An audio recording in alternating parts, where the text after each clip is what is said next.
Scythe follows a utopian society, or rather two individuals within this utopian future, and this society is more or less perfect. There's no death, disease, illness, and there's no like political corruption because the government has been replaced by an artificial intelligence that is designed to more or less protect the human race. Within this society, in order to basically keep everything in check and control population overgrowth, there are people who become scythes, and they, as you can guess, they kill people. But it's not called killing in the book, it's called gleaning, because that would just be so gruesome. So these two individuals, they get taken on as scythes apprentices to train to become a scythe.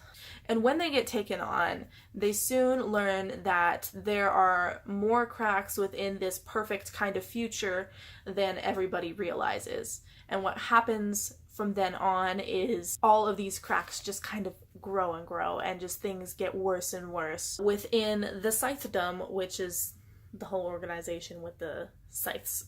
So I typically don't read books through that much of a critical lens. Like, there are some things that are important to me, but really not that much. I just kind of read for enjoyment. I'm gonna do my best to bring up different sort of like facets of what's within the book to hand to you guys. So the first thing I want to bring up is the pacing. I didn't think that this pacing was bad. By the way, I gave both of these books like a solid 5-star. They're amazing. The pacing was really great. It was a page turner for me. I didn't find myself bored at all with these stories. It was just overall great. It kept you entertained. There was no slow spots. There wasn't very much info dumping. It was just the right blend. So as far as characters and character development goes, every character had their own unique sort of personality, and I felt like they were all developed very well. There were parts of each character's personality that I really didn't like, as well as that I absolutely loved. Even the bad guys in the stories, they all have their good qualities, their redeeming qualities. I felt like these books had a lot of humor. There was definitely some funny parts in it, and I can't say like a whole lot of examples without obviously spoiling it, but definitely there are some just kind of funny things, like things that are not of the norm in this society but are today, and you read them and it's just kind of ridiculous for the reader. There was a lot of action within the story that I didn't really see coming.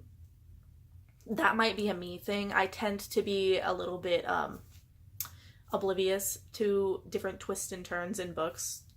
That's just kind of a me thing. Like, I know a lot of people thought it was predictable, but I didn't really think that it was. I am actually honestly